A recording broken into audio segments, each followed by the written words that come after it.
ایک ایسی قوم جس پر اللہ تبارک و تعالی نے اپنا دردناک عذاب نازل فرمایا اور اس قوم کے تمام لوگوں کو بندر بنا دیا۔ اس قوم کے لوگ کون سا ایسا گناہ کرتے تھے جس کی وجہ سے اللہ تبارک و تعالی نے ان پر دردناک عذاب نازل فرمایا، اور یہ لوگ بندر بننے کے بعد کتنی دیر زندہ رہے، اور پھر ان کو کس قدر دردناک موت آئی۔ جب یہ لوگ بندر بن گئے تو یہ لوگ اپنے عزیز و اقارب کو دیکھ کر ان سے کیا کہتے تھے، اور کیا آج کے دور میں پائے جانے والے بندر اسی قوم کی نسل میں سے ہیں؟ ان تمام تر سوالات کے جوابات قرآن و حدیث کی روشنی میں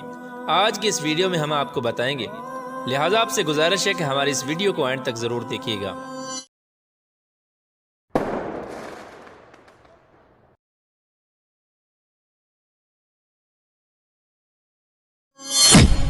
انسانوں کے بندر بننے کی ابتدا حضرت داؤد علیہ السلام کے دور سے ہوئی۔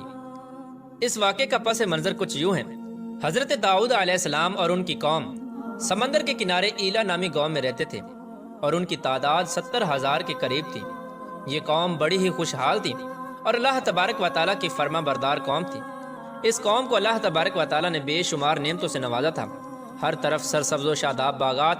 اور ہر طرف ہریالی ہی ہریالی تھی، اور اللہ تبارک و تعالیٰ کی بے پناہ کرم نوازی تھی۔ یہ لوگ اپنی اس زندگی میں بہت ہی خوش تھے۔ حضرت داؤد علیہ السلام کی قوم چونکہ سمندر کے کنارے رہتی تھی تو اللہ تبارک و تعالیٰ کا ان پر یہ خاص کرم تھا کہ سمندر کے اس کنارے پر بے پناہ مچھلیاں آتی تھیں، جن کا یہ لوگ کاروبار کرتے تھے اور بہت ہی خوشحالی والی زندگی گزارتے تھے۔ جب یہ قوم اللہ تبارک و تعالیٰ کی نعمتوں کی وجہ سے خوشحال ہو گئی تو اللہ تبارک و تعالیٰ کی نافرمانی پر اتر آئی اور طرح طرح کے گناہوں کے اندر مبتلا ہو گئی۔ اور پھر ایک دن اللہ تبارک و تعالیٰ نے اس قوم کا امتحان لینے کا ارادہ کیا، اور حضرت داؤد علیہ السلام کو وحی بھیجی کہ اپنی قوم سے کہہ دیں کہ وہ سنیچر کے دن یعنی ہفتے والے دن مچھلی کا شکار کرنا بند کر دیں۔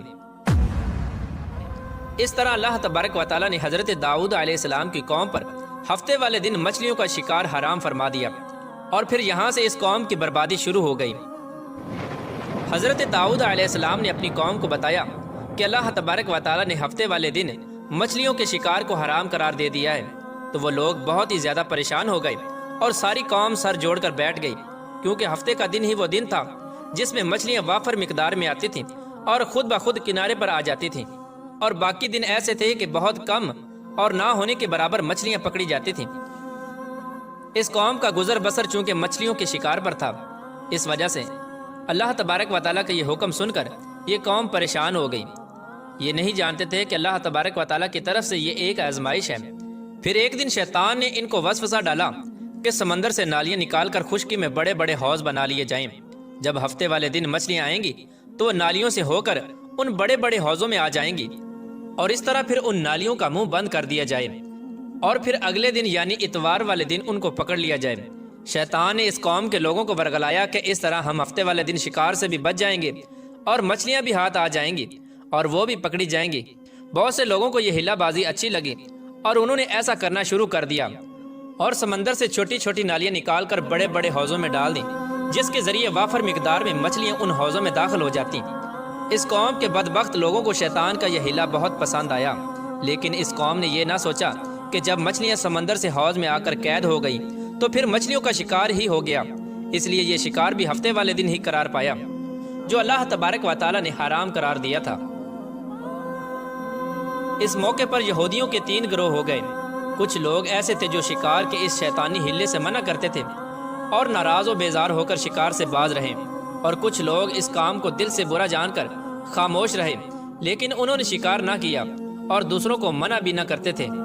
بلکہ یہ لوگ منع کرنے والوں سے یہ کہتے تھے کہ تم لوگ ایسی قوم کو نصیحت کرتے ہو جنہیں اللہ تبارک و تعالیٰ ان قریب ہلاک کرنے والا ہے اور ان پر اپنا دردناک عذاب نازل فرمانے والا ہے۔ اور اس قوم کے کچھ لوگ ایسے تھے جو سرکش اور نافرمان لوگ تھے، جنہوں نے اللہ تبارک و تعالیٰ کے حکم کی اعلانیہ مخالفت کی اور شیطان کے ہیلے بازی کو مان کر ہفتے والے دن شکار کرنے لگے۔ یہ لوگ اللہ تبارک و تعالیٰ کے حکم کی کھلا مکھلا مخالفت کرتے اور ہفتے والے دن مچھلیوں کا شکار کر کے ان کو کھایا کرتے اور بیچا کرتے۔ پیارا دوستو، حضرت داؤد علیہ السلام کی قوم کے 1200 ایسے نافرمان افراد تھے جو منع کرنے کے باوجود بھی ہفتے کو ان نالیوں کے ذریعے شکار کرتے رہے۔ حضرت داؤد علیہ السلام نے ان 1200 نافرمانوں کو اللہ تبارک و تعالیٰ کے عذاب سے ڈرایا کہ وہ اللہ تبارک و تعالیٰ کی اس نافرمانی سے باز آ جائیں، لیکن وہ لوگ باز نہ آئے اور کھلے عام شکار کرنے لگے۔ چنانچہ وہ لوگ جو اس بات کو برا جانتے تھے، ان لوگوں نے اپنے اور ان نافرمانوں کے درمیان ایک دیوار کھڑی کر دی، جس کی ایک طرف وہ 1200 نافرمان رہتے تھے اور دوسری طرف وہ لوگ تھے جو شکار سے باز رہے۔ حضرت داؤد علیہ السلام نے اپنی اس قوم کے نافرمانوں کو بارہا سمجھایا، لیکن یہ لوگ اپنی نافرمانی سے باز نہ آئے اور اسی طرح اللہ تبارک و تعالیٰ کی نافرمانی کرتے رہے اور شکار کرتے رہے۔ پھر ایک دن حضرت داؤد علیہ السلام نے غضبناک ہو کر شکار کرنے والوں پر لعنت فرما دی۔ اس کا اثر یہ ہوا کہ ایک دن خطا کاروں میں سے کوئی بھی اپنے گھر سے باہر نہ نکلا۔ یہ منظر دیکھ کر کچھ لوگ ان کی دیواروں پر چڑھ گئے تاکہ معلوم ہو سکے کہ وہ لوگ کس حال میں ہیں۔ جب ان لوگوں نے ان نافرمانوں کو دیکھا تو وہ سب کے سب بندر کی صورت میں مسخ ہو چکے تھے۔ اللہ تبارک و تعالیٰ نے ان کی نافرمانی کی وجہ سے ان پر اپنا دردناک عذاب نازل فرمایا اور ان کو انسانوں سے بندر بنا دیا۔ جب لوگ ان مجرموں کا دروازہ کھول کر ان کے گھر میں داخل ہوئے تو وہ بندر اپنے رشتہ داروں کو پہچانتے تھے اور ان کے پاس آ کر ان کے کپڑوں کو سونگھتے تھے اور زاروں کی طرح روتے تھے، لیکن وہ کچھ بول نہ سکتے تھے۔ اللہ تبارک و تعالیٰ کے ان نافرمان بندر بن جانے والے لوگوں کی تعداد 12,000 تھی۔ ان 12,000 لوگوں نے اللہ تبارک و تعالیٰ کی نافرمانی کی اور اللہ تبارک و تعالیٰ نے ان کو بندر بنا دیا، جس طرح کہ اللہ تبارک و تعالیٰ سورہ بقرہ میں ارشاد فرماتا ہے، اور بے شک ضرور تمہیں معلوم ہے تم میں کہ وہ جنہوں نے ہفتے میں سرکشی کی تو ہم نے ان سے فرمایا کہ ہو جاؤ بندر دھتکارے ہوئے۔ اس طرح حضرت داؤد علیہ السلام کی قوم کے 12,000 نافرمان بندر بن گئے۔ یہ لوگ 3 دن تک زندہ رہے اور اس دوران یہ کچھ نہ کھا سکتے تھے اور نہ ہی پی سکتے تھے، بلکہ یوں ہی بھوکے پیاسے سب کے سب ہلاک ہو گئے اور 3 دن کے اندر سب کے سب مارے گئے۔ اور وہ لوگ جو ان نافرمانوں کو اللہ تبارک و تعالیٰ کی اس نافرمانی سے منع کرتے تھے، اللہ تبارک و تعالیٰ نے ان کو اس عذاب سے سلامت رکھا، اور وہ لوگ جو اس شکار کو برا جان کر خاموش رہتے تھے، اللہ تبارک و تعالیٰ نے ان کو بھی اس عذاب سے سلامت رکھا۔ پیارے دوستو، اب بات کرتے ہیں کہ آج کے دور کے بندروں میں سے کیا کوئی بندر ان کی نسل میں سے بھی موجود ہے، یا آج کے دور میں پائے جانے والے بندر انہی بندروں کی نسل میں سے ہیں؟ اس کے متعلق روایات میں آتا ہے کہ حضرت عبداللہ بن مسعود رضی اللہ تعالیٰ عنہ سے روایت ہے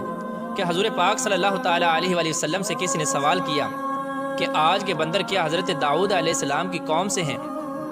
تو حضور نبی کریم رؤوف الرحیم صلی اللہ تعالیٰ علیہ وآلہ وسلم نے ارشاد فرمایا کہ اللہ تبارک و تعالیٰ جس قوم پر عذاب بھیجتا ہے یا ان کی شکلوں کو مسخ کرتا ہے تو یہ عذاب انہی پر ہوتا ہے جن پر وہ عذاب نازل ہوا تھا، اور اس کے بعد اللہ تبارک و تعالیٰ ان لوگوں کو ہلاک کر دیتا ہے اور ان کی آگے نسل نہیں بڑھتی۔ اس لیے یہ بات غلط ہے کہ کچھ لوگ یہ سوچتے ہیں کہ آج کے بندروں میں بھی حضرت داؤد علیہ السلام کی قوم کے بندر بننے والوں کی نسل موجود ہے۔ ایسا کچھ بھی نہیں ہے۔ وہ لوگ صرف اور صرف 3 دن زندہ رہے اور اس کے بعد سب کے سب ہلاک ہو گئے، اور اللہ تبارک و تعالیٰ نے اس قوم کے نافرمانوں کو صفحہ ہستی سے مٹا دیا۔